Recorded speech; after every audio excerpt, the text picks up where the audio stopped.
નમસ્કાર વિદ્યાર્થી મિત્રો, આકાશ યુટ્યુબ ગુજરાતી ચેનલ પર આપનું સ્વાગત છે। આપ જે સમયની આતુરતાથી રાહ જોઈ રહ્યા હતા એ સમય આવી ગયો છે। જી હા, ગુજરાત રાજ્યની ગવર્મેન્ટ, ગ્રાન્ટીનેટ અને self finance MBBS, dental, BHMS અને BAMSની કોલેજીસમાં એડમિશન માટેની પ્રક્રિયા શરૂ થઈ ગઈ છે। આ પ્રક્રિયામાં તમે કેવી રીતે સામેલ થઈ શકો, કેવી રીતે તમે ફોર્મ ફિલઅપ કરી શકો, કેવી રીતે પિન જનરેટ કરી શકો, ચોઇસ ફિલિંગ કેવી રીતે કરવું, આ સમગ્ર પ્રક્રિયા દરમિયાન આકાશ યુટ્યુબ ગુજરાતી ચેનલના માધ્યમથી અમે આપની સાથે રહીશું અને વખતો વખત આપને યોગ્ય માર્ગદર્શન આપતા રહીશું। તો એ માટે અમારી ચેનલ સબસ્ક્રાઇબ કરો અને અમારી સાથે જોડાયેલા। તો ચલો વિદ્યાર્થી મિત્રો, હવે આપણે જોઈએ કે તમે પિન ઓનલાઈન કેવી રીતે ખરીદી શકશો અને ત્યાર પછીની પ્રક્રિયા માટે કઈ કઈ ઇમ્પોર્ટન્ટ ડેટ્સ છે। વિદ્યાર્થી મિત્રો, પિન ખરીદવા માટેની તારીખ છે 5 જુલાઈ 2025 થી સવારે 10 વાગ્યાથી 18 જુલાઈ બપોરે 12 વાગ્યા સુધી। પિન ખરીદી કર્યા બાદ આપે ઓનલાઈન રજીસ્ટ્રેશન કરાવવાનું રહેશે, જે માટેની તારીખ છે 5 જુલાઈ 2025 સવારે 10 કલાકથી 18 જુલાઈ 2025 સાંજે 5 વાગ્યા સુધી। રજીસ્ટ્રેશન ઓનલાઈન કરાવી દીધા બાદ આપે હેલ્પ સેન્ટર ઉપર મુલાકાત લઈ આપના ડોક્યુમેન્ટનું વેરિફિકેશન કરાવવાનું રહેશે અને એની સ્વપ્રમાણિત નકલ જમા કરાવવાની રહેશે। આ માટે તમારે અગાઉથી એપોઇન્ટમેન્ટ લેવાની રહેશે, જે વેબસાઇટ ઉપરથી આપને અવેલેબલ રહેશે। આ માટેની તમને તારીખ આપવામાં આવે છે 7 જુલાઈ 2025 સવારે 10 વાગ્યાથી 19 જુલાઈ 2025 બપોરે 12 કલાક સુધી। વિદ્યાર્થી મિત્રો, આ માટે એપોઇન્ટમેન્ટ લેવા માટે આપણે વેબસાઇટ ઉપર જઈ અને જે કંઈ સ્લોટ્સ અવેલેબલ છે અને જે કંઈ હેલ્પ સેન્ટરની યાદી છે એમાંથી સિલેક્ટ કરવાનું રહેશે।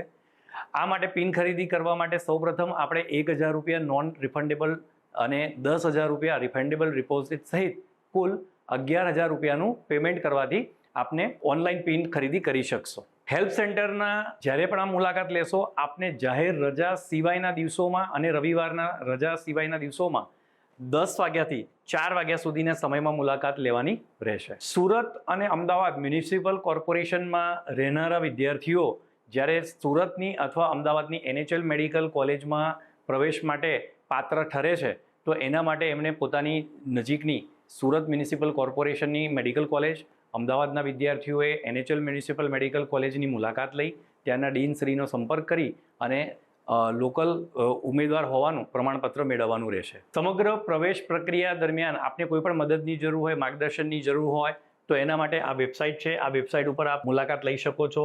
www.medadmgujarat.org। આ પ્રવેશ પ્રક્રિયા માટે આપણે કયા કયા ડોક્યુમેન્ટ્સની જરૂર પડશે, જેમ કે આપણે તમામ વિદ્યાર્થીઓ માટે કેટલાક કોમન ડોક્યુમેન્ટ્સ છે। નીટ અંડર ગ્રેજ્યુએટ 2025ની માર્કશીટની જરૂર પડશે, ત્યાર પછી ધોરણ 12ની માર્કશીટની જરૂર પડશે, ત્યાર પછી આપને ધોરણ 10ની માર્કશીટની જરૂર પડશે, સ્કૂલ લિવિંગ સર્ટિફિકેટ અથવા તો જન્મનું પ્રમાણપત્ર અથવા તો પાસપોર્ટ, આ ત્રણમાંથી કોઈ પણ એક જન્મના પુરાવા તરીકે આપને જોઈશે। ફિઝિકલ ફિટનેસ સર્ટિફિકેટ, જે વિદ્યાર્થીઓની ફિઝિકલ ફિટનેસ સર્ટિફિકેટ મેળવવાનું છે એનું એક પ્રિસ્ક્રાઇબ ફોર્મ વેબસાઇટ ઉપર અવેલેબલ છે, એને ડાઉનલોડ કરી અને કાં તો આપણે MBBS ડૉક્ટર અથવા MD અથવા MS ડૉક્ટર છે એમની સર્ટિફાઈડ કોપી એ આપણે મેળવવાની રહેશે। ત્યાર પછી ડોમિસાઇલ સર્ટિફિકેટ, જે વિદ્યાર્થીઓનો જન્મ ગુજરાતની બહાર થયેલો છે એ વિદ્યાર્થીઓ માટે ડોમિસાઇલ સર્ટિફિકેટ રજૂ કરવું ફરજિયાત છે। ખાસ કરીને ગુજરાત બહાર જન્મેલા વિદ્યાર્થીઓ, ગુજરાત રાજ્યની બહાર ધોરણ 10 અને ધોરણ 12 પાસ કરેલું હોય તે વિદ્યાર્થીઓ, કેન્દ્ર શાસિત પ્રદેશના ગુજરાત બોર્ડમાંથી ધોરણ 12 પાસ કરનાર વિદ્યાર્થીઓ તેમજ ડિફેન્સ પર્સનલના પુત્ર અને પુત્રીઓ માટે ડોમિસાઇલ સર્ટિફિકેટ મેળવવું ફરજિયાત છે। ત્યારબાદ આપણે SCBC SC કે ST કેટેગરીના જો કોઈ વિદ્યાર્થી હોય તો પોતાની જાતિ અંગેનું પ્રમાણપત્ર એમને રજૂ કરવાનું રહેશે। ત્યારબાદ SCBC કેટેગરીના વિદ્યાર્થીઓ માટે નોન ક્રીમી લેયર સર્ટિફિકેટ કે જે 1/4/2023 પછી ઇસ્યુ કરવામાં આવ્યું હોય અને એ ગુજરાતીમાં હોય એ ફરજિયાત છે।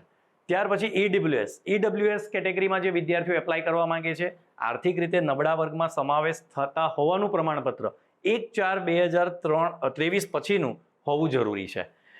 PWD ફિઝિકલી ચેલેન્જડ વિદ્યાર્થીઓ છે એ માટે સરકારના અધિકૃત અધિકારી દ્વારા અપાયેલું શારીરિક વિકલાંગતાનું સર્ટિફિકેટ એમને મેળવવાનું રહેશે। આ સર્ટિફિકેટ મેળવવા માટે એમને જન સેવા કેન્દ્ર, મામલતદાર office, DDO, TDO, district collector, deputy collector કે આસિસ્ટન્ટ કલેક્ટર જેવી અધિકારીઓના ઓફિસમાં મુલાકાત લેવાની રહેશે। વિદ્યાર્થી મિત્રો, એડમિશન માટે પાત્રતા એટલે કે એલિજિબિલિટી ક્રાઇટેરિયા 2025માં કયા રહેશે? જે વિદ્યાર્થીઓ MBBSમાં એડમિશન મેળવવા માંગે છે એમને ધોરણ 12માં માત્ર પાસ થવાનું રહેશે. એવી જ રીતે BHMSમાં જેમને એડમિશન લેવું છે એ વિદ્યાર્થીઓએ માત્ર ધોરણ 12માં પાસ થવાનું રહેશે. પરંતુ BDS અને BAMSમાં એડમિશન મેળવનારા વિદ્યાર્થીઓ માટે 50% માર્ક્સ PCB થિયરી અને પ્રેક્ટિકલ સાથે હોવા જરૂરી છે. આમાં ઇંગ્લિશ વિષય સાથે પાસ થવું જોઈએ. આ જ ક્રાઇટેરિયા ઓપન અને EWS કેટેગરીના વિદ્યાર્થીઓને લાગુ પડે છે.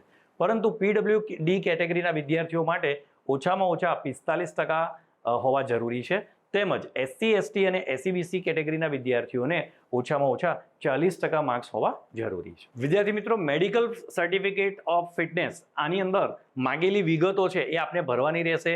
જેમ કે વિદ્યાર્થીનું નામ, એના પિતાનું નામ અથવા માતાનું નામ, એમની ઉંમર, એમનું એડ્રેસ અને ત્યાર પછી એમની ઓળખ માટેનું ચિહ્ન કે જે મેડિકલ પ્રેક્ટિશનર ડૉક્ટર સર લખશે. ત્યારબાદ નીચે કેન્ડિડેટની સાઇન આવશે જે ડૉક્ટરની હાજરીમાં કરવાની છે, પ્રમાણપત્ર આપનાર ડૉક્ટરની હાજરીમાં. ત્યાર પછી એમનો સાઇન અને સ્ટેમ્પ આવશે, એમનો રજિસ્ટ્રેશન નંબર આવશે, ડૉક્ટરનું નામ આવશે અને સર્ટિફિકેટ ઇસ્યુ કરવાની તારીખ આવશે. સર્ટિફિકેટ ઇસ્યુ કરનાર ડૉક્ટર MBBS અથવા એનાથી વધુ લાયકાત ધરાવનાર MD અથવા MS ડિગ્રી ધરાવતા હોવા જોઈએ. BAMS કે BHMS ડિગ્રી ધરાવનારા ડૉક્ટરનું પ્રમાણપત્ર માન્ય ગણવામાં આવશે નહીં. વિદ્યાર્થી મિત્રો, વેરિફિકેશન માટે આપણે જે હેલ્પ સેન્ટરની મુલાકાત લેવાની છે તેની યાદી પણ વેબસાઇટ ઉપરથી મળી રહેવાની છે, જેમાં ઘણી બધી સેલ્ફ ફાઇનાન્સ, જીમર્સ અને ગવર્મેન્ટ મેડિકલ કોલેજના નામ આપેલા છે. આપના નિવાસસ્થાનથી નજીક પડે, આપને અનુકૂળ હોય એવો કોઈ પણ કોલેજ આપ સિલેક્ટ કરી શકશો. સમય અને તારીખ એની અપોઇન્ટમેન્ટ લઈ અને તે જગ્યાએ વિઝિટ કરવાની રહેશે. તો વિદ્યાર્થી મિત્રો, આ થઈ એડમિશનની પ્રક્રિયાની શરૂઆત કેવી રીતે કરવી એની અપડેટ. આ રીતે અમારી સાથે જોડાયેલા રહેજો. અમે આવનારા વિડીયોમાં અમે આપને કેવી રીતે ચોઇસ ફિલિંગ કરવી, કેવી રીતે ઓનલાઈન રજિસ્ટ્રેશન કરવું વગેરે જેવી માહિતી આપતા રહીશું.